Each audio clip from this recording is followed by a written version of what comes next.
Folks, the Warriors have been cooking Chef Curry style since Jimmy Butler has joined the Warriors. They're 15-2. What does that mean?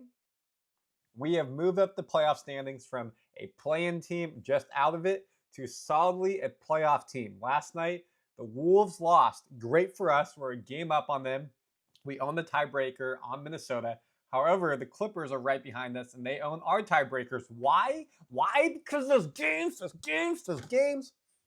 me.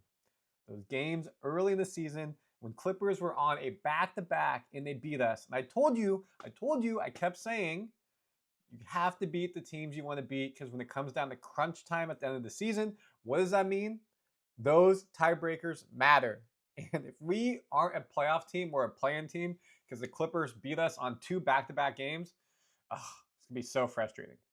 And I saw in the comments, I just want to say really quickly, what do I always say? Good teams don't lose back-to-back games. One game loss, you don't let it become a multi-game loss. And that's what we saw against, against Milwaukee after we lost to Denver. Tonight we play Toronto, can end the home trip 6-1, which would be amazing before we do our final major road trip of the season. Now I want to break down the Warriors pre-Jimmy Butler and post-Jimmy Butler because these stats are pretty wild. Not just offensively, defensively, what the Warriors are doing. So let me share my screen before we get to it. Folks, thank you so much. Randy Silver here. We are less than 200 subscribers away from 10,000. If you're not a part of the Warrior fandom, the community, only 30% of you watching are subscribed. Smash that button. Help us hit 10,000. Take us to the moon. The biggest Warriors channel on YouTube, giving you all the news daily. All right, let me share my screen. Jimmy Butler and Draymond Green, since Butler has joined the team, have the best defensive rating in the league as a duo. Warriors as a team, the second best defensive rating since. And there's one video that really shows this all together. So let's look at this, folks. 104-93, a minute left in the game. Giannis with the ball. You got Draymond on him. Great way to go under the, pick and screen, pass it by, who is that? Yeah, that's Buddy Hield, folks. Playing solid defense. Remember earlier in the season, he was yelled at for not doing it. And they're keeping him outside the three-point line. Nothing they can do. Good switching here. Jimmy Butler with the help defense.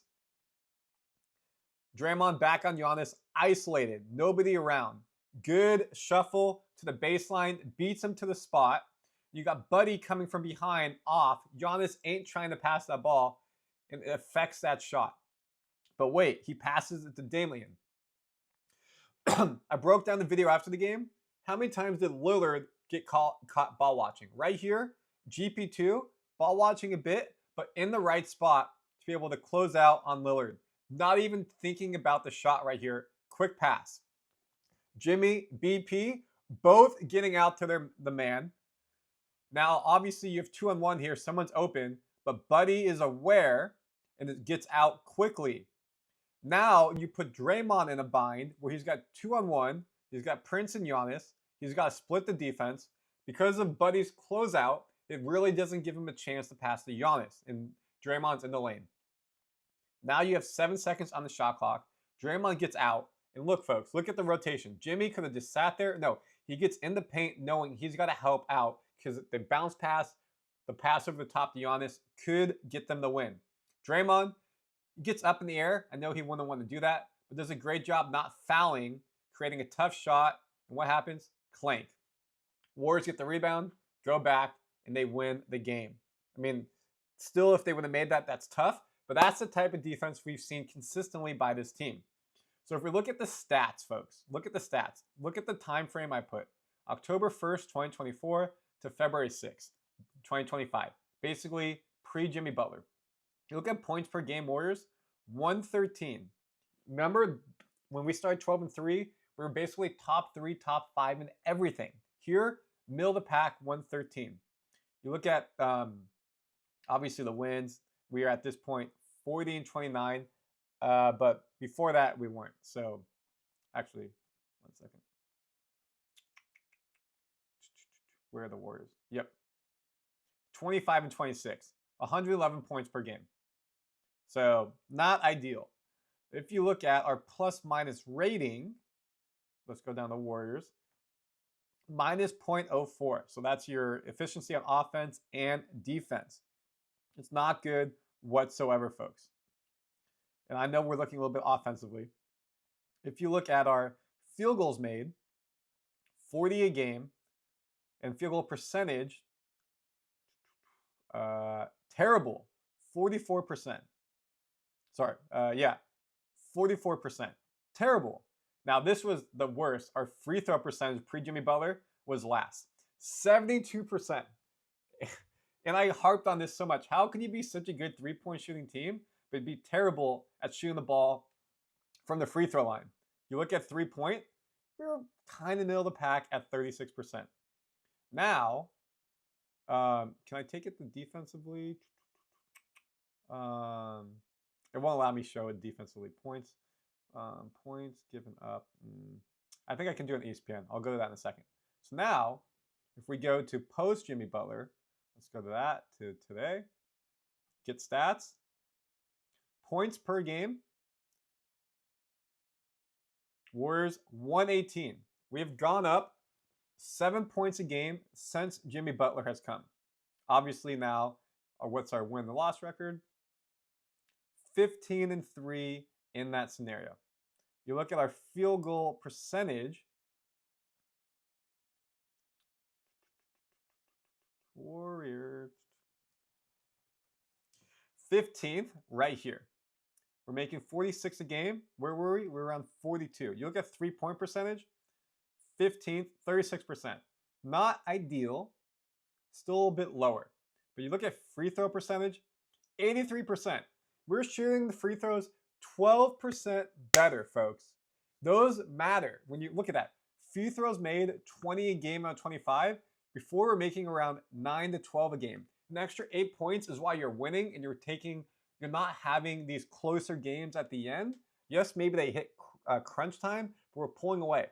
But we're not losing going into crunch time. You look at the plus minus, 11.1. We were -4.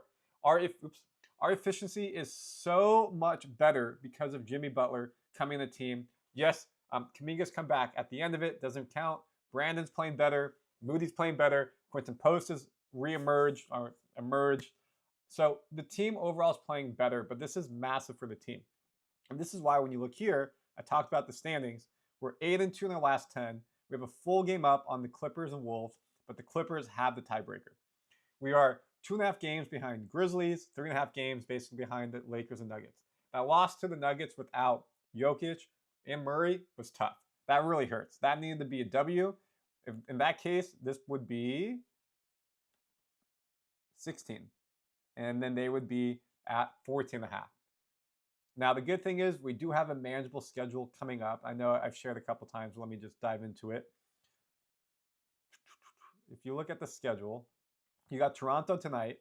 Then you're away at Atlanta. Should be a win. Miami, they are flailing without Jimmy. Needs to be a win. New Orleans with Zion's looking good, but we're a playoff team, should win. San Antonio, no Fox, no Wemby, should be a win. Memphis, that game matters. We just showed the playoff standings. Lakers, that game matters. We showed playoff standings. Denver, Houston. This stretch right here, make or break where we end up in the playoffs. What seeding we get will be big. Very, very big. Now, if I go back to NBA really quickly, let me look at stats. Look at defensive leaders for the team. Team statistics, opponent points. So if we look at the Warriors, they're 7th in the league right now with 110 points per game given up. I don't think it'll let me do like what they did beforehand. If you look at field goal percentage, we're giving up 46. So we're top 10 in the defensive stats, a little bit high in the three-pointers, but not terrible, 33-7 to 35-9.